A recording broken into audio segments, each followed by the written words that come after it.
Eu vou continuar ainda na questão aí do pessoal. Boa tarde, primeiro, Kleber, Diego, João, que nos assiste. O pessoal tem tido uma votação um pouco expressiva aqui em Salvador, né? Ou seja, foi candidato a governo na última eleição para prefeito, na última eleição municipal, né? O pessoal fez uma vaga só na Câmara Municipal.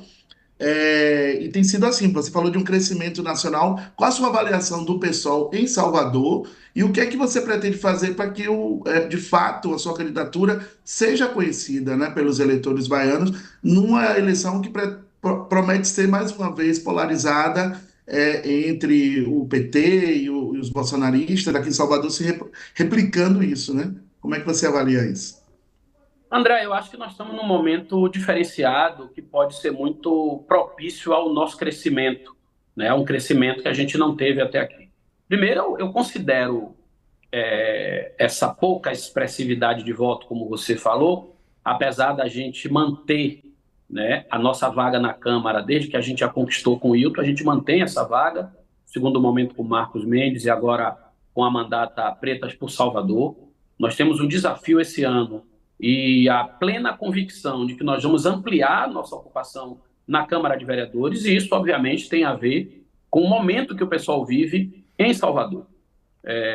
Eu creio que a força que o Partido dos Trabalhadores tem na Bahia, né, que governa a Bahia há 18 anos, termina sendo o principal, né, tem sido o principal referencial de governo do campo da esquerda e termina conduzindo para si as atenções do campo democrático popular, dos movimentos sociais, do movimento sindical, da intelectualidade.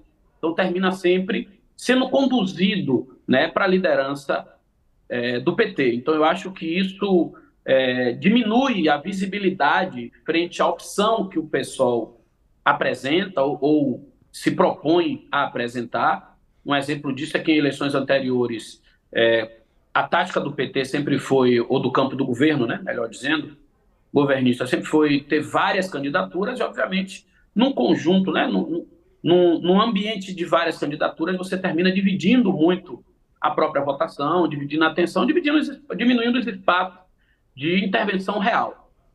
Eu acho que esse é um momento diferenciado, justamente pela mudança nesses dois elementos, né? O campo do governo decide indicar uma única candidatura e, ao indicar, indica uma candidatura, né, de uma figura que é associada ao campo da direita, né, que esteve na gestão carlista por 10 anos dos 12, né, foi um operador da própria gestão do ACM em Salvador, e também tem uma imagem aí recentemente vinculada à relação com a família Bolsonaro. Então, eu acho que essa escolha que o campo governista, aí, dirigida pelo PT, fez, abre um espaço onde o pessoal agora, né, tem possibilidade melhor e melhores condições de se apresentar para o povo, tendo voltado para si uma atenção maior. Então, eu acho que nós Agora, temos, de fato, nesse momento, as condições para se apresentar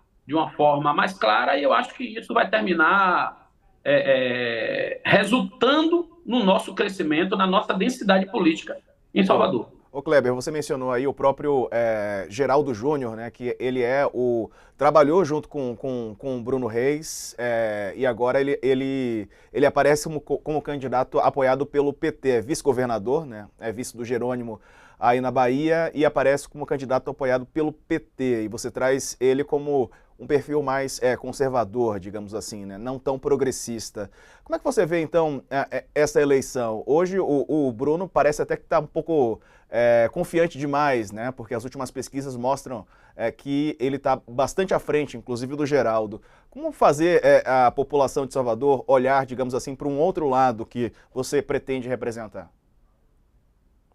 Essa é a nossa tarefa. E eu acho que até aqui a gente tem conseguido cumprir, né, nesse período que a gente chama de pré-campanha, a gente tem conseguido cumprir de forma satisfatória, né? Não permitimos até aqui que essa suposta polarização entre os dois candidatos representados aí por máquinas governistas prevalecesse, né? Temos incidido no debate pré-eleitoral, temos pautado né, o debate pré-eleitoral, temos ocupado espaço na mídia e no tecido social que está voltado ainda, que está voltado para esse processo, né? A gente sabe que a maioria da população ela chega para o processo eleitoral posteriormente, mas esse momento do processo é um momento onde tem aí os setores que estão acompanhando mais de perto. Então, acho que a gente tem sucesso até aqui, tem garantido visibilidade, tem conseguido se colocar. Isso é o primeiro elemento. Então, nossa avaliação é que até aqui não há polarização e, obviamente, a nossa tarefa é não permitir que, havendo polarização, que não seja entre os outros dois candidatos, né? Certo. Mas, ao contrário, a gente chama para nós essa polarização porque reivindicamos a legitimidade da representação do campo democrático popular, do campo da esquerda, do campo dos movimentos sociais, né? E não temos dúvida dessa legitimidade. Você menciona o candidato do governo, e de fato é isso, é um candidato que tem tido dificuldades em conquistar a própria base social do campo governista, porque não representa de fato, né? A biografia do candidato fala por si, independente dele ter mudado de lado, isso não significa mudar, né, suas convicções, não significa mudar sua compreensão sobre a cidade, e mais do que isso, ele é coautor dessa cidade excludente que é Salvador, né? Salvador é a capital do desemprego, é a capital da violência, é onde tem um número gigante de pessoas em situação de extrema pobreza, né, de analfabetismo, e tudo isso é um produto dessa gestão dos últimos 12 anos, né, que pensou numa cidade para os negócios, para os seus aliados, e de costa para a maioria da população. E o candidato que o governo apresenta é um candidato absolutamente associado a esse modelo de cidade. Então, assim, nós ocupamos um lugar legítimo para reivindicar